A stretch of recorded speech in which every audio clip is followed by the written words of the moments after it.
Imagine waking up to discover that nearly $200 million of taxpayer money, funds originally meant for border security and community safety, was allegedly funneled into glossy political ads.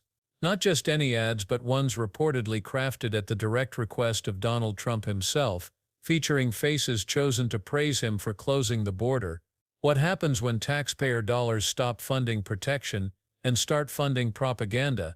This isn't just about wasteful spending. It's about power, control, and the Constitution itself, and the clash between Congress and the executive branch is heating up fast. The chair now recognizes the ranking member of the entire committee with an excellent sense of patience. The gentlelady from Connecticut, the floor is yours. Thank you so much, Mr. Chairman and ranking member. Madam Secretary, earlier this year, the administration unveiled a thinly veiled propaganda ad about border security. This is about $200 million paid for by American taxpayers, I might add. And the ads are supposedly about border security, but honestly, if you see the ad, it's like a political ad, and all of us know what political ads look like. Even the conservative Cato Institute says the ads are a perfect example of wasteful government spending that DOJ should cut. I also might add that, and this is a direct quote, and Madam Secretary, it says that earlier this year that President Trump had instructed you on how to fashion the campaign. He said, and again I quote, "I want you in the ads. I want your face in the ads," Noem recalled at the Conservative Political Action Conference, adding that Trump told her for the first ad, quote, "I want you to thank me for closing the border." Now, that's politics, quite frankly, at its worst. I understand that on April 30th, your department awarded an additional $6.7 million to a political consulting company called People Who Think, bringing their total award for this ad to $11.6 million. Your department has also awarded $35.5 million for this ad to a company called Safe America Media. And my understanding is that you used funding originally appropriated for CBP and USCIS for these awards. This sounds like a payout to Republican political consultants to fund ads that do more to tout the president than to secure the border. How were the contracts awarded? Competitive process? If so, why is USA Spending say that the contracts were given an exclusion from the DOJ Group's limitation on spending awards? This is $200 million. Somebody just talked about billboards. This is a $200 million ad campaign taking the money from CBP and USCIS to promote a political advantage. It's really kind of the height of arrogance.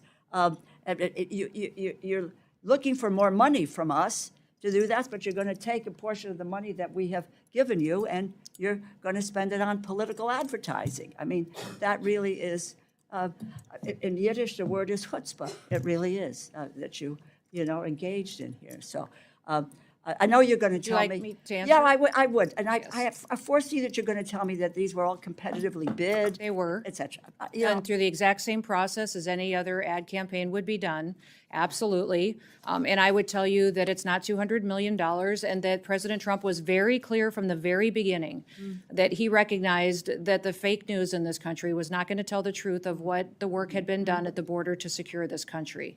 And these ads aren't only playing in the United States, they're playing in other countries where we had the largest invasion coming into this country from.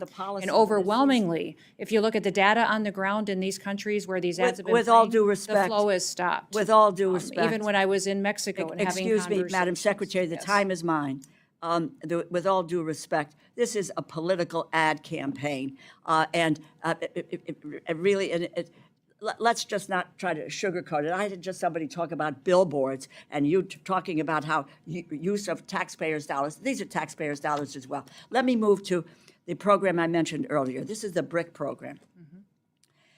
In early April, FEMA cut the building Resilient Infrastructure and Communities Program, claiming, and I quote, "Under Secretary Noem, DHS is eliminating waste, fraud, and abuse," end quote. When the committee staff asked for evidence of waste, fraud, or abuse in this program, or the authority used to end the program, FEMA said that the due diligence for these projects can take a long time and failed to give examples that met GAO's definition of waste, fraud, or abuse. The legal authority you used to cancel most of these projects was also not provided. And I'm just going to make this flat-out statement. You do not have, nor does the president have, the legal authority to abrogate what the Appropriations Committee appropriates. It's the power of the purse. It's in the Constitution. And I think if I heard right in the last couple of days, the president wasn't sure that we should abide by the Constitution. But we tried to abide by the Constitution, those of us who raised our right hand and said we will abide by the Constitution. There is no legal authority. There is no inherent authority to claim the appropriations funds can be used for other than what they were appropriated for. I don't know that you can. Basic questions from your agency on essential programs that the communities represent or rely on. You all can't. You should just say waste, fraud, abuse, and you think that that covers it. Well, Madam Secretary, I will tell you it doesn't. We're going to challenge that, and you have no authority. References that we are operating under the authority that the Department of Homeland Security You has. have no and that authority these to BRIC abrogate grants- these funds. It's These the BRIC grants are prerogative being of the reevaluated Appropriations to make Committee. sure that they are The being power spent of the purse appropriately to which resides you all here directed they be and not there. Keep it in mind because it is the Constitution of the United States. Thank you. very familiar I'm with. happy to have this conversation take place off the clock, but now we're going to move to the gentleman. At the center of this storm is Kristi Noem, the secretary now accused of using her department not just to enforce policy, but to sell a political image. Reports claim that earlier this year Trump personally instructed her on how to fashion the campaign. According to what she herself recalled at the Conservative Political Action Conference, Trump told her, "I want you in the ads. I want your face in the ads." He allegedly followed up with a very specific script for the very first one, "I want you to thank me for closing the border." For critics, this was politics at its rawest, a direct line from the Oval Office to taxpayer-funded messaging designed to elevate the president's image rather than simply inform the public. For Trump's allies, it was just smart communications in a media environment they believe is hostile.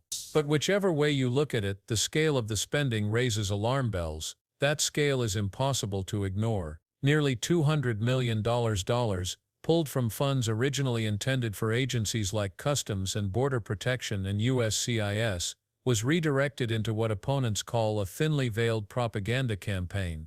The money flowed to companies with political connections, most notably one called People Who Think, which reportedly received about $11.6 million, and another called Safe American Media, which collected over $35.5 million. The problem isn't just the sums, though the sums are massive. The real problem lies in how these contracts were handed out and whether traditional oversight processes were bypassed. Critics argue that these awards looked more like payouts to friendly consultants than transparent contracts serving the public interest.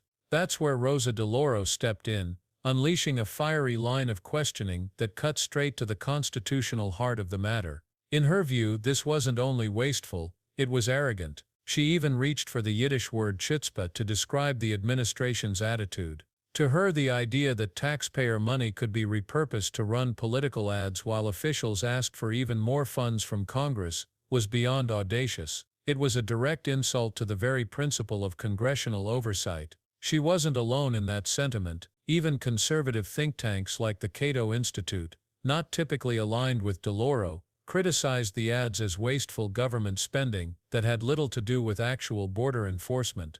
But DeLauro didn't stop at the ad campaign. She pointed to another decision with very real consequences for communities across the country, the slashing of FEMA's Building Resilient Infrastructure and Communities program, known as BRIC. FEMA claimed the cuts were about eliminating waste, fraud, and abuse. Yet when committee staff asked for specific examples, none were provided that met the Government Accountability Office's definition of waste. Instead, the justification seemed to rest on vague claims that due diligence for projects took too long. For local leaders relying on those funds to prepare for disasters, whether hurricanes, wildfires, or floods, that answer was nowhere near enough. Schools, hospitals, and neighborhoods depend on these programs. Canceling them doesn't just move money on a spreadsheet. It leaves real people vulnerable in the face of natural disasters. DeLauro drew a clear line back to the Constitution itself. The framers gave Congress the power of the purse, precisely to prevent the executive branch from redirecting money at will. Appropriated funds are not suggestions, they are binding instructions. Yet here, she argued, the administration was effectively abrogating that authority, reassigning funds away from what Congress approved and into political priorities. Whether it was border ads or FEMA cuts, she insisted the executive branch had no inherent authority to make these changes unilaterally. Her frustration wasn't subtle, noting that even the president had recently questioned whether to abide by the Constitution, comments that only made this clash more urgent.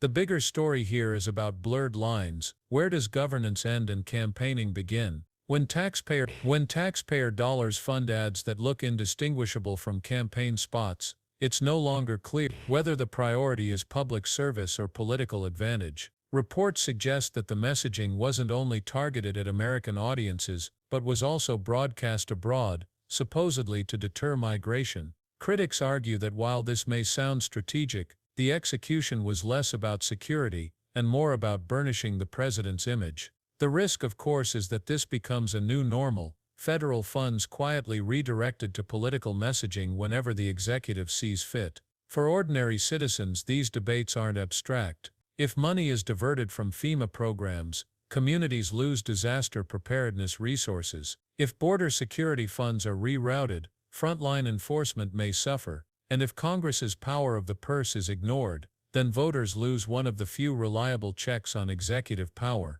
Trust in government is fragile. Actions like this, or even the perception of them, chip away at that trust. Once citizens believe their tax dollars are being used for political gain rather than the public good, the social contract begins to fray. This is why oversight matters. Hearings like the one where DeLauro confronted Noem are sometimes dismissed as theater, but they serve an essential democratic function. They force agencies to explain themselves under oath. They shine light on practices that might otherwise remain in the shadows. And they remind officials that the people's representatives have not only the right but the duty to question authority. Without such scrutiny, programs can be quietly reshaped to serve partisan ends, leaving citizens in the dark and the Constitution weakened.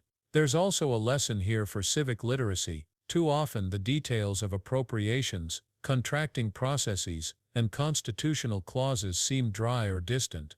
But when you see them play out in a fight over $200 million and real community programs on the line, suddenly they come alive. Understanding where taxpayer dollars go and who decides how they're spent isn't just for lawyers or politicians, it's for everyone. Because those dollars are ours. Because the Constitution belongs to us. And because the integrity of democracy depends on citizens paying attention when lines are crossed. The DeLauro Noem exchange isn't just about one ad campaign. It's about the balance of power in government. It's about whether leaders serve the people or themselves. And it's about whether we allow governance and campaigning to merge into one, erasing the safeguards that have protected democracy for over 2 centuries. So the questions practically ask themselves, are elected officials prioritizing the public interest, or their own political gain? How do we hold leaders accountable when the lines between service and self-promotion blur? And can citizens trust that federal agencies will act with integrity when billions are at stake? What happens next will be critical. Will Congress press forward, demanding accountability for how this $200 million was spent? Will watchdog agencies step in to audit contracts and trace whether taxpayer dollars truly delivered security, or simply delivered applause lines? And most importantly, will citizens keep watching, keep asking questions, and keep insisting that their money be spent with transparency and fairness? Because at the end of the day, this is more than a headline. It's more than a clash in a committee room. It's a test of whether checks and balances still mean something in practice, or only in textbooks. And it's a reminder that democracy is never automatic. It requires vigilance, questioning, and above all, participation. So now it's your turn. Do you believe taxpayer funds should ever be used for political messaging, even if leaders argue it supports national security, or should that line remain bright, with Congress alone deciding how every dollar is spent? Share your thoughts in the comments, join the discussion on accountability, and don't forget to subscribe for more deep dives into the stories that shape how power is used and sometimes misused in America today.